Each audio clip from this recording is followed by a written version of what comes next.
Parfois, il suffit d'un moment, d'une seule dizaine de minutes pour que tout change et ne soit plus jamais pareil. Et entre espoir et culpabilité, tout peut changer en faisant de celui qui espérait être le plus grand des héros, celui qui deviendra le plus grand des vilains. Un moment auquel assistera Deku et auquel il apportera sa réponse. La réaction de Izuku Midoriya à l'histoire de Shigaraki est extrêmement symbolique, mais surtout une des plus anciennes théories sur All for One qui est maintenant confirmée, et ça fait débat, on parle de tout ça.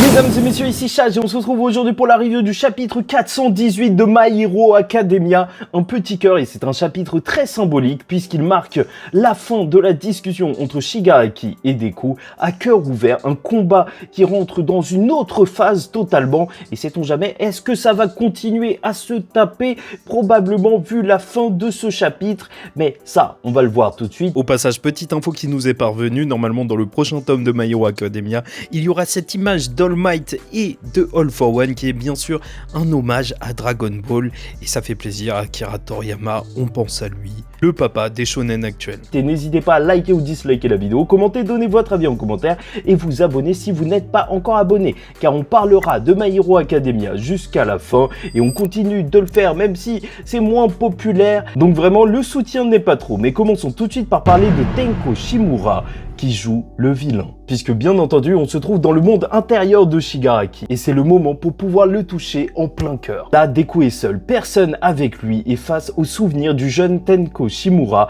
et rien que le début de ce chapitre fait monter la pression, le moment où tout a changé, et ça se ressent même pour Deku, comme ce qu'il a vu lors de la précédente guerre dans le cœur de Shigaraki. Il se rend compte que ça, c'est le moment où tout a commencé. Et en vrai, là, Deku, il assiste à une véritable scène d'horreur. Un gamin qui vient de se faire tabasser, qui est au bout de sa vie et qui va éveiller son alter et tuer son chien par la même occasion sans le faire exprès, puis sa petite sœur qui est en train d'arriver. Et normalement, là, bien sûr, on connaît l'histoire, il l'a touché et c'était la fin. Mais Deku, cette fois, alors qu'il se trouve dans les souvenirs, s'interpose, même si bien sûr il va être détruit. Là, on se trouve dans le monde intérieur de Shigaraki. Donc il peut résister et garder sa forme physique juste en visualisant donc sa main qui ne s'arrêtera pas, sa véritable volonté de ne rien lâcher. Et là où ça devient super intéressant, c'est qu'on va en apprendre beaucoup plus sur ce que pensait Shigaraki tout le long. Une véritable confirmation de sa volonté profonde, étant donné qu'il essayait juste de trouver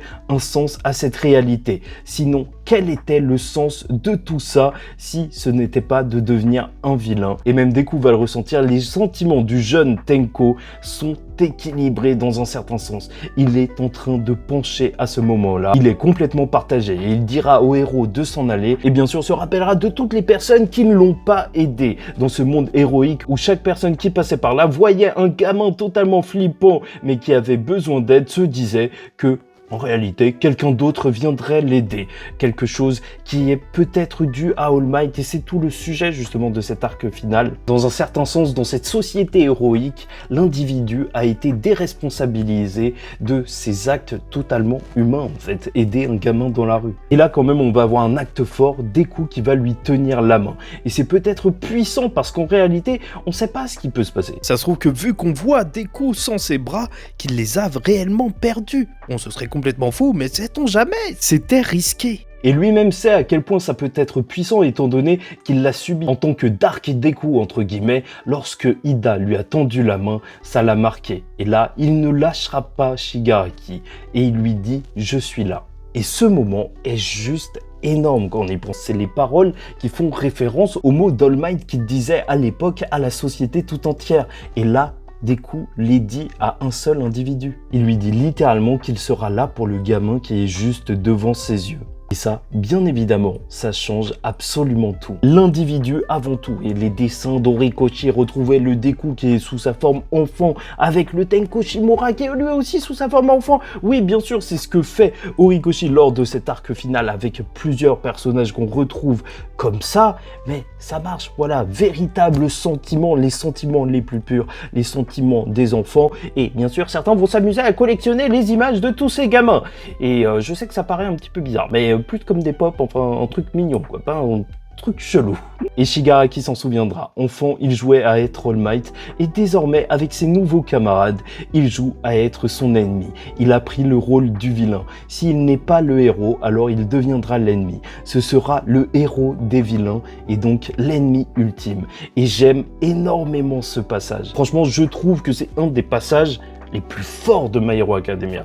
Juste se dire ça, que le Shigaraki, surtout qu'on l'a suivi durant tout My Villain Academia, on a suivi son ascension, donc est le héros des vilains. Le héros dans un certain sens de ceux qui se sentent rejetés. C'est ultra touchant de voir la ligue des vilains avec Shigaraki, oui, l'image marche. Même voir Twice, qu'est-ce que ça fait plaisir et ça nous rappelle à quel point, bien sûr, la société de My Hero Academia est binaire, il y a les héros et les vilains, et My Hero Academia dans cet arc final nous aura montré que c'est un peu plus compliqué que ça et que parfois il y a bien entendu une zone de gris avec même Lady Nagant, même si on ne pardonne pas complètement leurs actes, pas du tout, c'est pas le sujet, mais on le voit, même l'attaque de Shigaraki résonne chez certaines personnes, avec donc une personne qu'on voit derrière son écran d'ordi, alors que le policier, lui, au loin dit que les doigts de Shigaraki commencent à disparaître. Et ça, c'est probablement intéressant pour la suite, parce qu'on ne sait pas ce qui est en train de réellement arriver dans le monde réel. Et c'est vrai qu'au final, l'histoire de Shigaraki est une tragédie. Il a fait ce choix de devenir le roi des vilains, entre guillemets, car il ne pouvait pas être un héros. C'était peut-être sa seule option. Et le pire, c'est que ça semble que c'était vraiment sa seule option, et qu'il n'a peut-être rien choisi du tout, puisqu'on va être coupé dans ce flashback. Et donc, parlons-en, All for One, qui serait à l'origine du mal de tout ce qui existe. Puisque là, on va se retrouver dans un souvenir totalement différent, qui n'appartient pas à Shigaraki, qui n'est pas un moment clé de sa vie comme les autres auxquels Deku a pu assister, mais là, on voit donc un passage à la première personne où un homme est en train de parler au père de Shigaraki, qui travaille, qui est fatigué. Il semble devenir pote avec lui, il lui recommande un docteur, il dîne même avec lui, il a même une relation extra-conjugale. Non, en vrai, j'avoue, il n'y a pas eu ça, mais ça allait un petit peu loin ce flashback, hein, à deux doigts. On dirait une histoire totalement différente, hein. All for One père de Shigaraki, non. Donc cet homme à la première personne demandera à Kotaro, le père de Shigaraki, si l'altère de son fils est apparu, et pas encore. Et là, c'est juste incroyable de voir la tête de Shigaraki qui comprend que All for One, en réalité, connaissait son père et peut-être l'a manipulé. Et sait-on jamais, peut-être que All for One, il a proposé au père de Shigaraki de lui enlever son altère, parce que bon, Nana Shimura, elle volait, donc passer à la destruction. C'est vrai que c'était complètement zinzin, donc peut-être qu'il lui aurait juste donné un autre altère en secret. Et plus que ça, c'était une théorie déjà très populaire depuis un long moment, étant donné qu'on avait vu une personne dans le flashback de Shigaraki qui ressemblait étrangement à All for One, qui toquait à sa porte, qui semblait connaître la famille, et on voit que de la même manière que Aoyama a mal au ventre en utilisant ses rayons laser, car en réalité, ce n'est pas son propre alter et donc son corps n'est pas fait pour ça, Shigaraki, c'est vrai que c'était assez étrange qu'il se démangeait, qu'il avait l'air d'aller pas du tout bien avec son alter de destruction, avec des grosses cernes et même son corps, il le supportait plus au bout d'un moment. Donc oui, il y avait des petits indices comme quoi ça puait cette histoire et que son alter, c'était peut-être pas son alter. Enfin bref. Dans tous les cas, retenons peut-être une chose, Kotaro, fils de Nana Shimura, qui détestait les héros, est devenu donc ami, probablement, avec All for One. Je sais pas si tu te rends compte à quel point c'est ironique. Le mec est devenu pote avec celui qui a tué sa mère, qui a provoqué toute sa souffrance et qui va même manipuler son fils. C'est génial! Tellement ironique, il a totalement ruiné sa vie et il arrive comme ça en tant que pote, c'est le sommet de l'humour. Et même entre nous, juste voir ce flashback, c'est vrai que ça fait un petit peu bizarre parce que on le voyait tout le temps battre son fils et là, le voir tout gentil avec All for One, c'est bizarre. Après, il savait pas qui c'était, mais bon. Puis là, d'un coup, tout va se couper, étant donné qu'All for One va prendre le contrôle dans ce monde de vestiges, entre guillemets, cet intérieur de Shigaraki, en devenant une énorme créature, juste monstrueuse, on dirait véritablement un gros ver de terre géant, oui, ça fait penser à Dune, et il était là, peut-être depuis le début, et c'est vrai, c'est peut-être ça qu'il fallait voir, il était là au début, et il sera peut-être là à la fin de l'histoire de Shigaraki. On verra ce qu'il adviendra de tout ça dans le prochain chapitre, mais ce qui fait débat, c'est que bien sûr, c'est quand même un petit peu gros de voir qu'All for One manipulait tout depuis le début. Mais est-ce que c'est si fou que ça ? Parce que je comprends que les gens en aient marre que All for One avait tout prévu depuis le début, c'est devenu un mème carrément. Parce que bien sûr, c'est badass qu'il soit le mastermind, sauf que, bien sûr, peut-être que le développement de Shigaraki en pâtit. Au final, il n'a rien fait de lui-même, il a juste été manipulé depuis le début, et même le moment le plus important de sa vie, en fait, c'était un moment créé par All for One. C'est pour ça que ça laisse perplexe, mais encore une fois, c'est pas totalement confirmé. Mais bon, le prochain chapitre, sûrement que ça va être totalement confirmé. Et voilà, c'est dommage dans un sens, parce que le message de l'œuvre, c'est que la société est pas parfaite, que des choses doivent changer dans cette société héroïque, que le monde lui-même de My Hero Academia crée certains de ces monstres, sauf que c'est dommage si le monstre principal, justement, a juste été manipulé et pas issu de tout ce système, au final. Enfin, même si la société héroïque y a énormément contribué à créer Shigaraki, vu que personne ne lui a tendu la main. Mais en vrai, je trouve que ça passe quand même que All for One ait prévu tout ça depuis le début, dans le sens où l'histoire qu'on nous avait racontée de base, c'était All for One qui était tombé dessus par hasard sur le Shigaraki dans la rue. Donc c'était quand même un peu gros. Bon, en même temps, on parle de All for One, un énorme gros rageux qui aura tué toute la famille et tous les proches du second utilisateur pour ne plus être en contact avec un d'eux, et qui a volé l'altère du bébé lumineux, alors que cet altère ne sert à rien, les gars. Il a quand même tellement la rage que pour rencontrer le père de Shigaraki, il a fait semblant d'être un mec qui bossait dans le bâtiment. Ça veut dire qu'il se mettait à construire des maisons et tout. Il bossait, ça se trouve, en tant que charpentier pendant des semaines juste pour que son plan éclaté.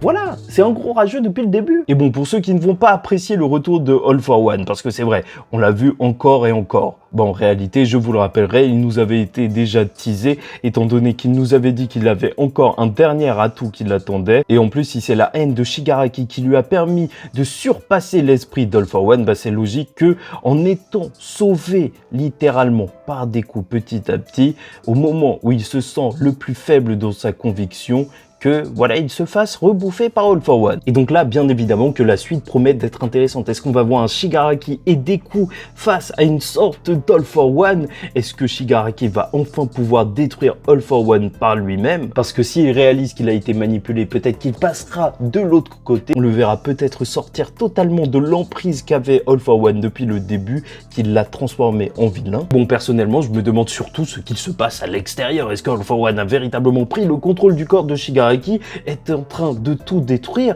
J'espère qu'il se passe un truc, parce que sinon je vois pas du tout l'histoire d'Aizawa, Kurogiri et Present Mike, elle va partir où? Là au moins il pourrait créer des portails pour téléporter les gens et sauver des personnes, et voilà, on aurait un lien peut-être avec All for One et Kurogiri. Il faut quand même que cette histoire elle se conclue, parce que ça mène à nulle part pour l'instant. Mais voilà, on y est. Peut-être Deku là a réussi à sauver Shigaraki, parce que avec cette réalisation de toute la manipulation d'All for One, là, ça m'étonnerait qu'il reste du côté complètement du mal. N'hésitez vraiment pas à me dire ce que vous avez pensé du chapitre, parce qu'on est vraiment sur la fin de My Hero Academia, et quand même, chaque chapitre est ultra important pour l'histoire, est une sorte de mini-conclusion. Mais bref, moi j'ai trouvé beaucoup de moments intenses en émotion, et justement, le chapitre 418 de My Hero Academia est une preuve de compassion. Deku voit tout, il y assiste, le drame qui a changé à jamais la vie de Tenko. Mais quoi qu'il arrive, il n'hésite pas à lui tendre la main, car si All Might était là pour tout le monde, Deku est là pour chacun, quel qu'en soit le prix. Mais alors que le jeune Tenko réalise qu'en devenant un vilain, il a juste voulu être un héros pour ses camarades, tout est sur le point de changer. Car All for One, en revenant, montre que tout était peut-être bien plus à son origine qu'on ne le croyait.